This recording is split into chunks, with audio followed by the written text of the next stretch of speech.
Hello friends, welcome back to my YouTube channel magic classes. आज हम class 10 English का set third लेकर के आए हैं। चलिए वीडियो को शुरू करते हैं।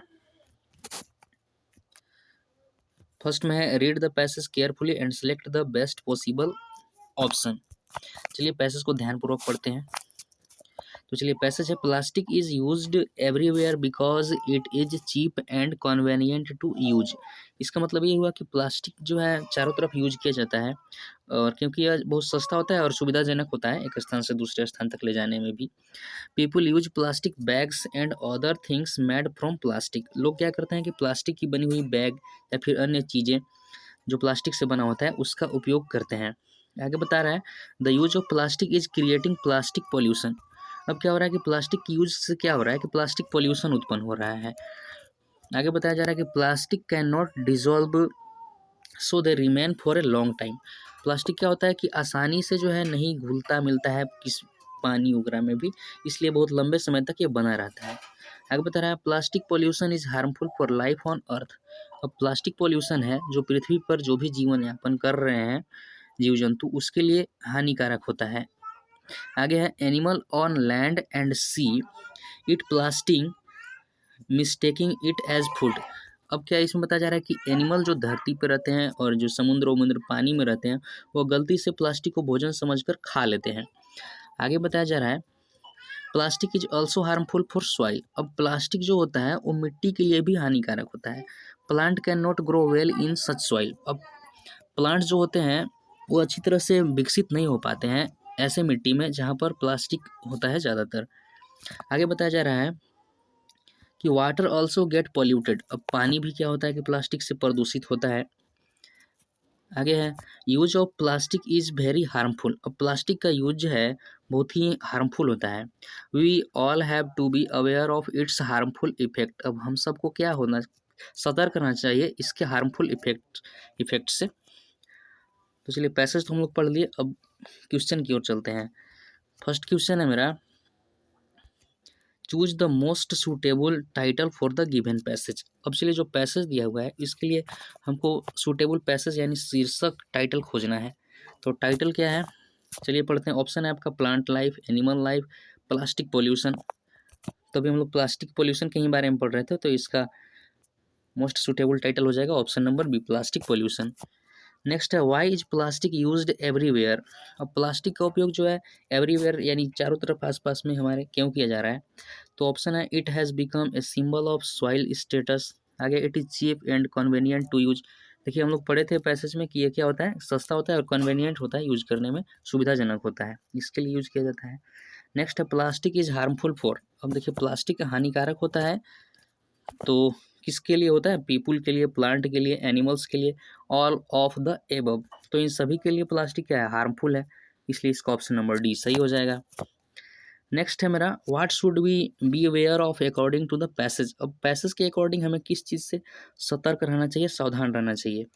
तो चलिए ऑप्शन इसका सही हो जाएगा, the bad effect of using plastic. चलिए नेक्स्ट है, what is the antonyms of harmless. तो चलिए हार्मलेस का एंटोनिम्स आपका हो जाएगा हार्मफुल। चलिए नेक्स्ट पैसेज की ओर चलते हैं। नेक्स्ट पैसेज जो है डॉल्फिन के विषय में है, तो चलिए इसको पढ़ते हैं क्या बता रहे हैं। Dolphin are well known animals, they live in seas, oceans and rivers. Dolphin are of various colour like grey, blue, black, white etc. तो डॉल्फिन के विषय में यहाँ पे बताया गया है कि वेल नॉन एनिमल्स है, दे लिव्स, ये जो है समुद्र में रहते हैं, महासागरों में रहते हैं, नदियों में रहते हैं।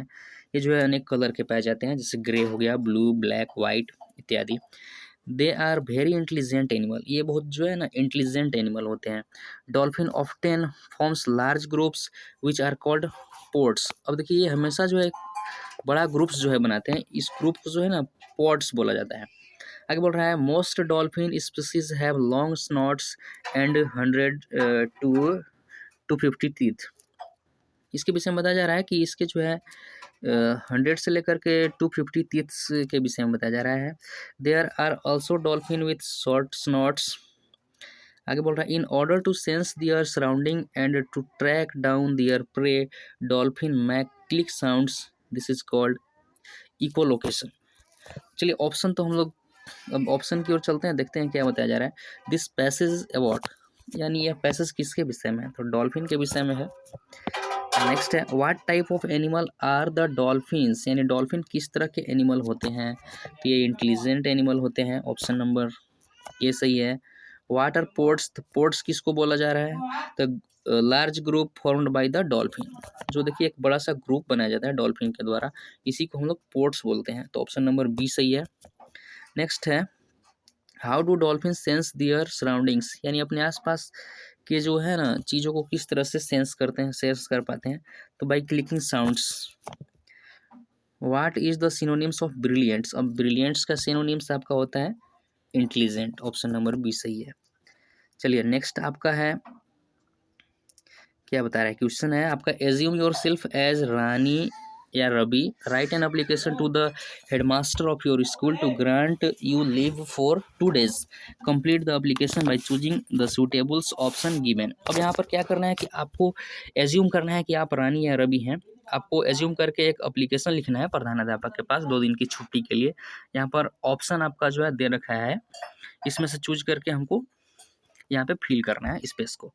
तो चलिए फर्स्ट में आपका 11 नंबर में है 2, इसके बाद क्या लिखा था है, तो the headmaster, option number A में द हेडमास्टर दे रखा है, बी में भी द हेडमास्टर दे रखा है, सी में भी द हेडमास्टर दे रखा है और डी में भी द हेडमास्टर रखा है।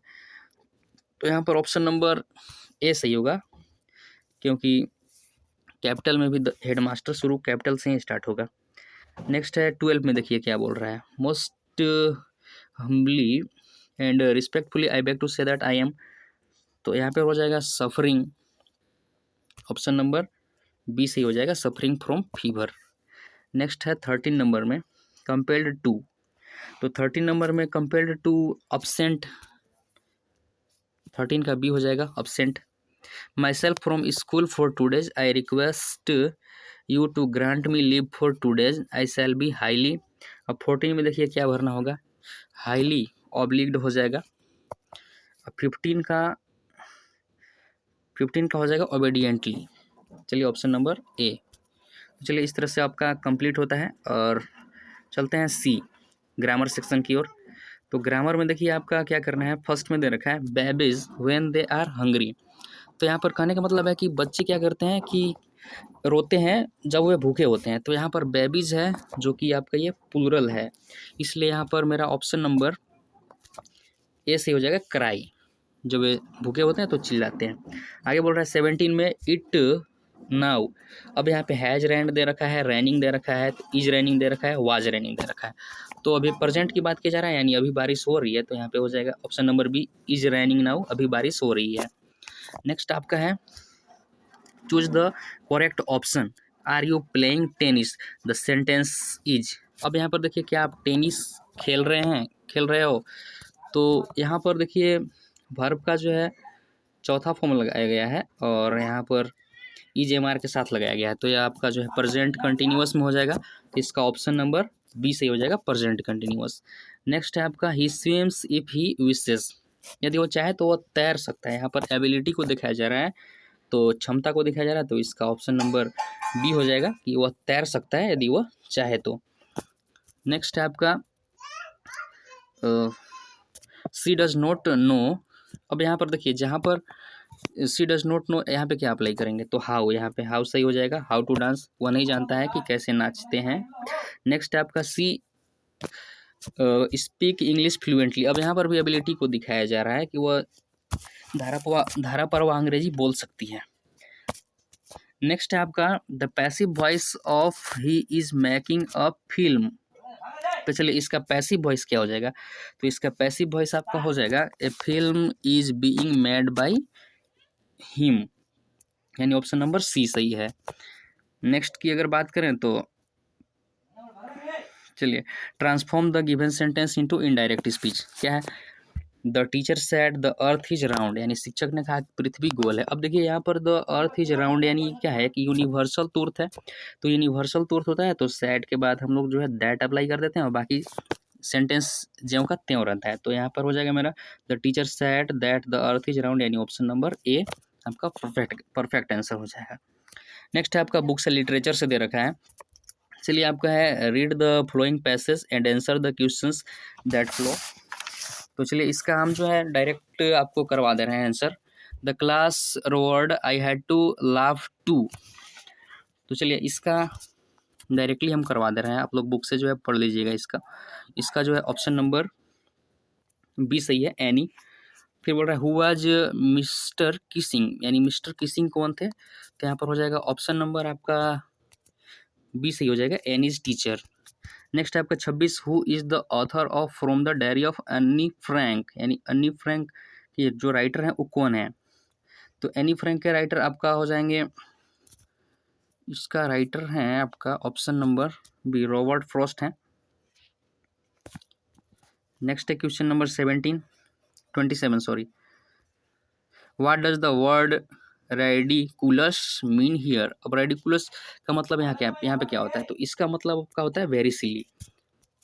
नेक्स्ट है what comes more naturally to human heart according to Mandela, यानी मंडेला के अनुसार जो नेचुरली जो होता है वो ह्यूमन हार्ट्स में जो है क्या होता है ह्यूमन हार्ट्स के लिए, तो ये हो जाएगा option number B, love. Next है आपका what was the only thing that the earth needed according to Lencho. अब वे कौन सी चीज़ें थी जो पृथ्वी को ज़रूरत थी लेंचो के अनुसार, वे कौन सी चीज़ें थी, तो ये शॉवर हो जाएगा, यानी बारिश की बूंदें। वाज लेंचोज ओनली हॉप्स, यानी लेंचो को जो है क्या किससे आशाएं थी, तो गॉड से ही वो इसमें हॉप किया था, ओनली हॉप गॉड थे उसका। नेक्स्ट है कि what urged him to make his first flight, यानी किस बात ने उसे जो है पहली उड़ान भरने के लिए जो है ना बाध्य कर दिया, तो यहाँ पे हो जाएगा the site of the food, यानी भोजन को देख करके वह नहीं रुक पाता है और क्या करता है कि वह अपनी पहली उड़ान को भरता है। नेक्स्ट है आपका read the extract given below and answer the question that flow. He stalks in his vivid stripes, the few steps of his cage on pads of velvet quiet in his quiet rays. These lines are taken from the poem. तो ये देखिए यह जो किस poem से लिया गया है ये लाइन, तो ये लाइन जो है टाइगर इन द जू से लिया गया है, ऑप्शन नंबर ए सही है। नेक्स्ट है who has written these lines, यानी इसको जो है लेखक कौन है, तो इसका राइटर आपका है लेस्ली नॉरिस हैं। तो चलिए 34 है वेयर इज द टाइगर, इन टाइगर कहाँ पे है, तो इन द केज, केज में है वो। नेक्स्ट है what is the synonyms of anger, anger का सिनोनिम्स क्या होता है, तो एंगर का सिनोनिम्स आपका होता है रेज। नेक्स्ट आपका who is responsible for ट्रिकीज illness, अब जो ट्रिकी जो बीमार था उसके लिए जिम्मेदार कौन है, तो उसके लिए जिम्मेदार देखिए मिस्टर पंफरी थी जो थी, उसको बहुत ज़्यादा भोजन खिला देती थी वो। नेक्स्ट है आपका who is the narrator in the story a triumph of surgery, यानी इसके लेखक जो हैं कौन है, तो ये ट्रिम्फ ऑफ सर्जरी का लेखक जो है मिस्टर हैरियट थे। चलिए ऑप्शन नंबर आपका सी सही हो जाएगा। नेक्स्ट है according to mister Pumphrey Tricki was suffering from, अब देखिए मिस्टर पंफरी के अनुसार जो है ट्रिकी क्या चीज़ से पीड़ित था, तो उसके अनुसार जो है ट्रिकी माल न्यूट्रिशन से पीड़ित था, यानी कुपोषण का शिकार हो गया था, लेकिन ऐसा कहीं कुछ नहीं था। नेक्स्ट है आपका in the thief's story what was Anil doing when the boy met him, जब लड़का अनिल से मिलता है तो उस समय अनिल क्या कर रहा होता है, तो उस समय वो जो है क्या कर रहा है, रेसलिंग मैच देख रहा होता है, तो ऑप्शन नंबर ए आपका सही हो जाएगा। नेक्स्ट है how often did the boy changed his name, यानी अपना नाम जो है कब कब चेंज कर लेता था वो लड़का, तो अगर आपको जवाब मालूम होगा तो इसका आंसर आप जो है कमेंट सेक्शन में ज़रूर कीजिएगा। Thank you.